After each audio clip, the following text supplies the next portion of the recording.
You, of course, refer to the very important, in fact, landmark letter that was signed by the CEOs of 6 major oil and gas companies, essentially requesting governments to come up with a carbon pricing framework, a policy framework around carbon pricing.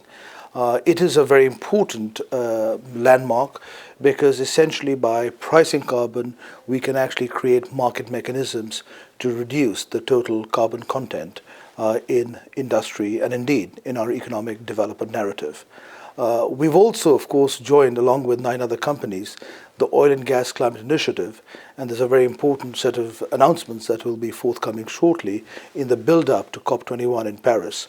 And these 10 companies essentially comprise of 17% of world production. So it's an important group with a meaningful presence in the oil and gas complex. Now, in terms of the natural gas narrative, let's just take a step back. When I started my career 25 years ago, essentially natural gas reserves stood at around 70 trillion cubic meters.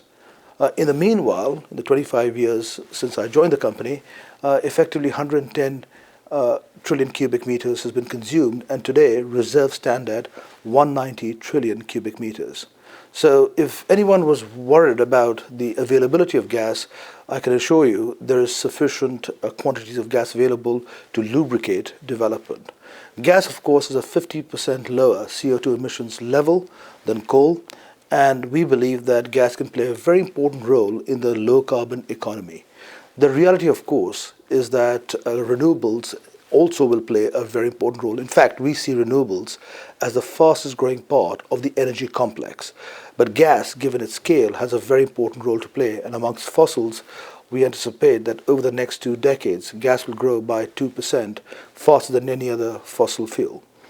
The reality is a 1% displacement of coal with gas has the same effect as an 11% growth in renewables. So while renewables is very important, if you will, in the short to medium term, and indeed beyond, given intermittency issues with renewables, there is a very important narrative around the gas economy.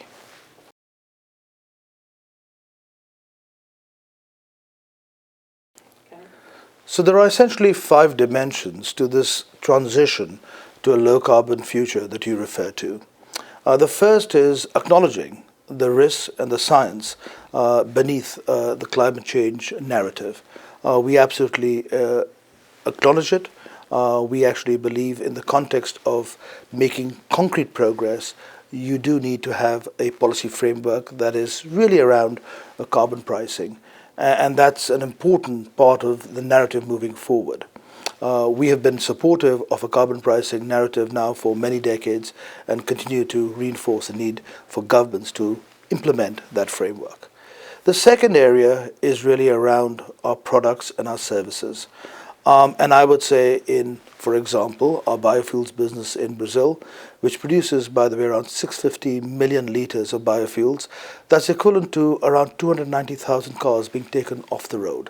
So there is an important part of the narrative around the renewables business, and we are, of course, doing that in the context of a focused biofuels business, but also in the context of the wind business.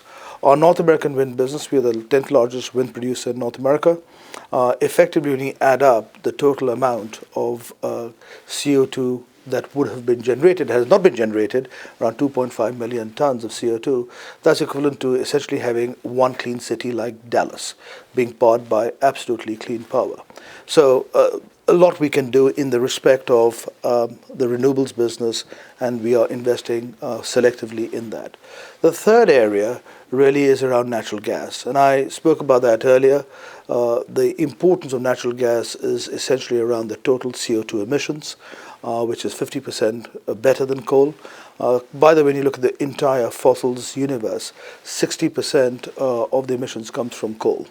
And again, we see plentiful supplies of natural gas and a real opportunity as we look forward to create a gas economy, and there is a big advantage in that. I've often quoted the statistic of a 1% displacement by gas versus coal is the same as an 11% displacement of renewables. So a big opportunity there.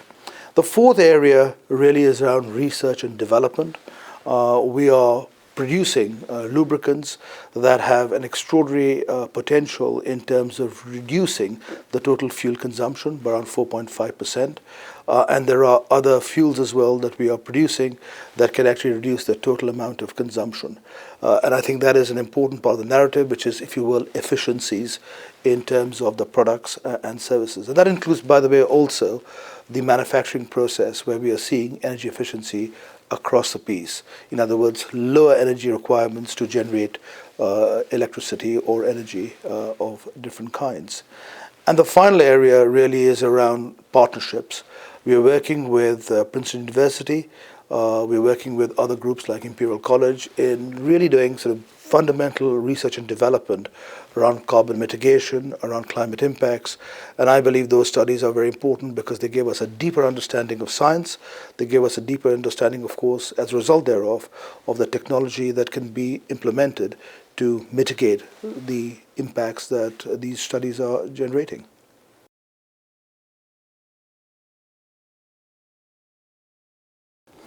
In some respects, what a company like ours is a technology company. I mean, oil and gas is obviously a key part of our narrative, but technology is the great enabler. 25 years ago, when I joined the industry, what we defined as deep water was 300 meters. Today, it is 3,000 meters, and God knows what it'll be in the future. The great geologist Park Dickey once said, whenever we thought we were running out of oil, we discovered running out of ideas. And so there are many ways in which technology can create new opportunities, not just in terms of production, in terms of resources, but also in terms of efficiency and reliability.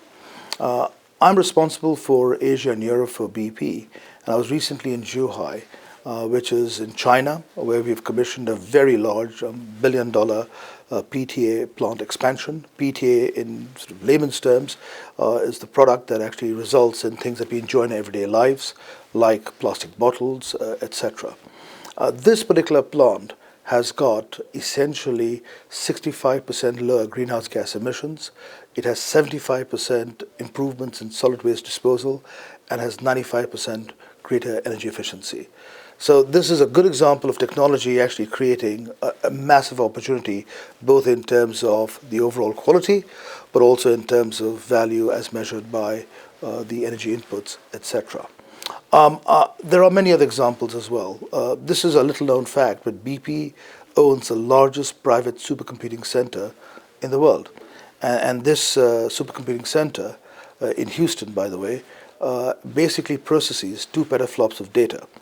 I don't quite know what a petaflop is, but it's a lot. Actually, it is a billion, million transactions per second. So effectively, what it does, it actually allows us to be more precise in the way we read our seismic data and to deploy that at scale.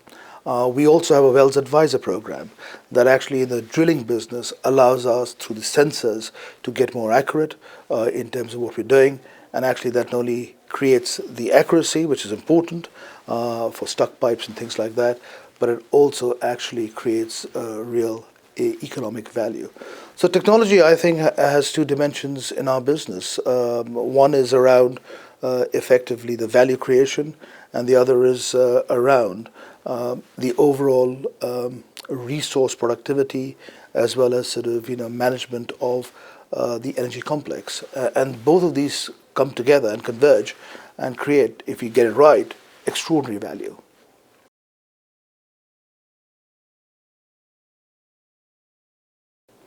Well, our industry can be accused sometimes of being bombastic, but I really do believe what we've seen in the United States has been a revolution.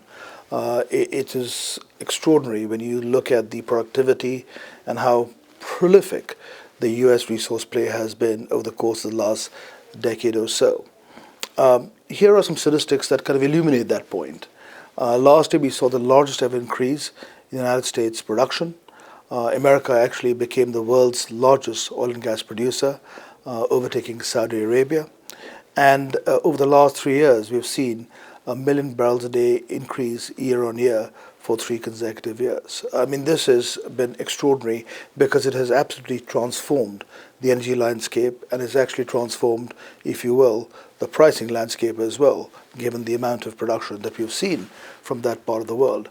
The total reserves in the 1990s stood around 4.8 trillion cubic meters, and today they sit at around, in excess of 9.8 trillion cubic meters. And in places like the Marcellus, we believe the reserve potential is around 14 trillion cubic meters. The Bakken, by the way, which is, of course, one of the most celebrated formations, was producing 200,000 barrels a day in 2007, and today is producing 1.18 million barrels a day. So there's been a massive increase in every dimension. What we've been seeing, of course, over the course of this year is prices have recalibrated, have come down significantly. Recalibrated is a rather polite way of putting it. We are seeing a change in the activity set. I was looking at the rig count data. It's now at 614 in America. The high water mark was in 2010. It was around 1,640. So there's been a big recalibration down, and one is seeing sort of production levels sort of recalibrating, but not as dramatically as some would have forecast at the beginning of this year, or indeed in the summer of this year.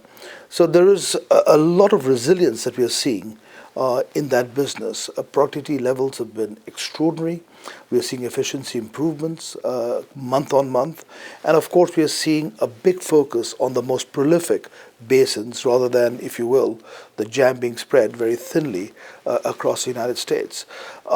So I think, for now, our own thesis of lower for longer seems, I think, well founded because essentially there is a great degree of resilience that we are seeing in the United States overall production levels.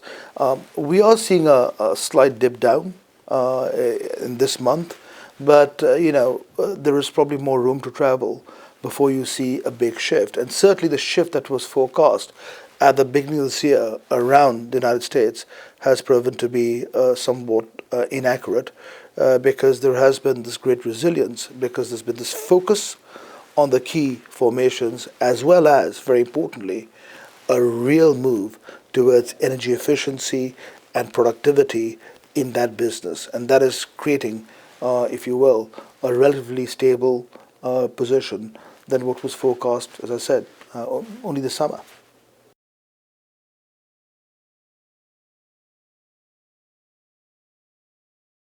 From a macro perspective, the Middle East essentially holds half of the world's reserves and produces around a third of production on an annual basis.